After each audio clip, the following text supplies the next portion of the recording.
पिता के जीवन में पुत्री बनकर कौन आती है? पुराणों से मिला एक अविश्वसनीय सत्य। शास्त्रों में कहा गया है, पुत्र भाग्य से उत्पन्न होता है, लेकिन पुत्री पुण्य से। यानी पुत्र भाग्य से तो उत्पन्न हो सकता है, परंतु पुत्री महान पुण्य कर्मों के फल स्वरूप ही उत्पन्न होती है। पर क्या आपने कभी रुककर सोचा है कि आपके घर में बांसुरी बजा रही वो छोटी सी बच्ची आखिर कौन है? वह ऐसा क्यों कर रही है? क्या उसने सच में आपका घर चुना? एक पिता के जीवन में पुत्री मात्र एक संतान नहीं होती, वह एक अलौकिक रहस्य होती है। समाज में यह सर्वमान्य धारणा है कि पुत्री ही आने वाली पीढ़ी की संपत्ति होती है, परंतु पुराण कुछ और ही कहते हैं। पुत्री वह शक्ति है जो पिता के वंश के 7 कुलों को बचा सकती है। आज की इस लंबी और गहन चर्चा में हम एक बेटी के रूप में जानेंगे कि पिता के जीवन में वास्तव में कौन आता है। ऋषियों ने पुत्री को लक्ष्मी से भी अधिक स्थान क्यों दिया?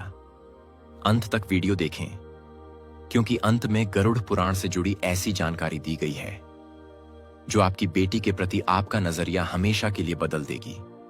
सनातन धर्म में ऋणानुबंध एक बहुत ही गहरा और शक्तिशाली शब्द है। हम इस संसार में किसी से भी यूं ही नहीं मिलते। शास्त्रों में कहा गया है, जब कोई आत्मा पुत्री के रूप में पिता के घर में प्रवेश करती है तो उसके पीछे 3 मुख्य कारण हो सकते हैं।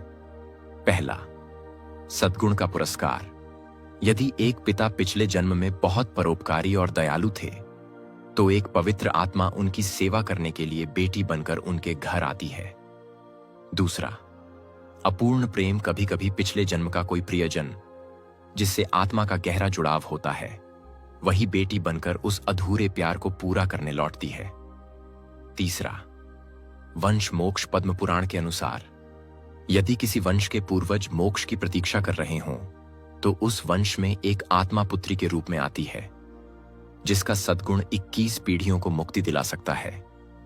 हम में से कई लोग सोचते हैं कि बेटी का मतलब खर्चा होता है, लेकिन धर्म ग्रंथ कहते हैं बेटी का आगमन बैंक बैलेंस नहीं, बल्कि परिवार के पुण्यों का संतुलन बढ़ाता है। पुत्री की महिमा समझने के लिए हमें हिमालय के राजा और माता पार्वती की कहानी देखनी होगी।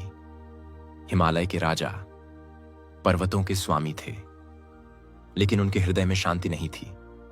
वे ब्रह्मांड की माता को अपनी पुत्री बनाना चाहते थे। उनकी कठोर तपस्या से प्रसन्न होकर देवी पार्वती ने उनके घर जन्म लिया।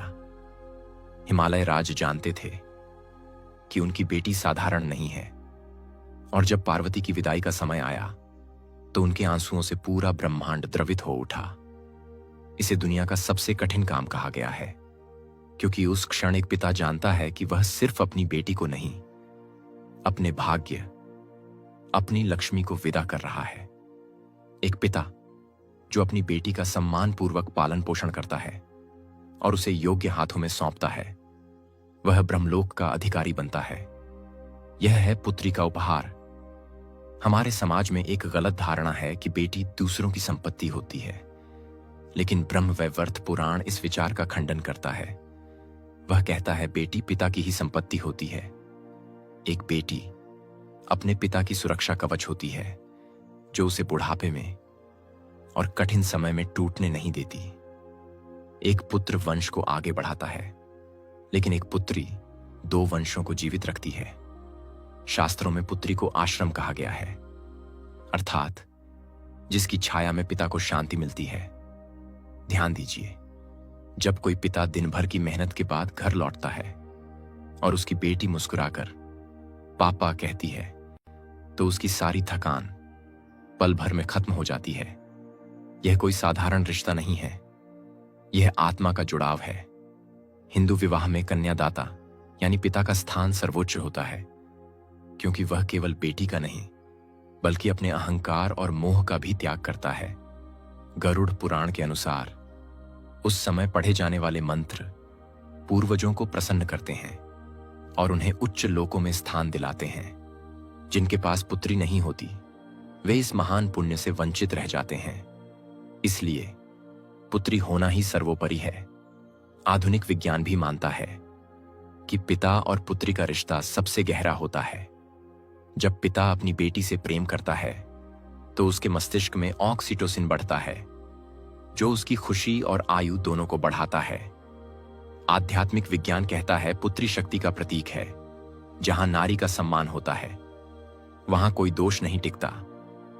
यदि आपके घर में शांति और सकारात्मकता है, तो समझ लीजिए आपकी बेटी के कदम वहां आशीर्वाद बनकर पड़े हैं। अंत में एक बात हमेशा याद रखें, आपकी बेटी कोई संयोग नहीं है। वह आपके जीवन में इसलिए आई है क्योंकि ईश्वर को आप पर विश्वास था। जब वह मुस्कुराती है तो समझिए लक्ष्मी प्रसन्न है, और जब वह रोती है तो समझिए कहीं ना कहीं आपसे कुछ छूट रहा है। उसे सिर्फ प्यार मत दीजिए, उसे सम्मान दीजिए, उसे शिक्षित कीजिए, उसे साहसी बनाइए और उसे यह एहसास दिलाइए कि वह आपके जीवन का सबसे बड़ा गौरव है। आप सोचते हैं कि आप उसका पालन पोषण कर रहे हैं, लेकिन सच्चाई यह है वह आपके जीवन को बेहतर बनाने आई है। आपकी बेटियां महज बच्चे नहीं हैं, वे स्वर्ग से आई हुई देवदूत हैं। दोस्तों, आपके जीवन में आपकी बेटी की क्या भूमिका है? क्या आपने महसूस किया है कि उसके आने के बाद आपकी किस्मत बदली है? कमेंट में जरूर बताएं। वीडियो पसंद आए तो लाइक करें और उन सभी माता पिता के साथ शेयर करें जो अपनी बेटी से सबसे ज्यादा प्यार करते हैं। इस तरह के वीडियो देखने के लिए चैनल को सब्सक्राइब करें।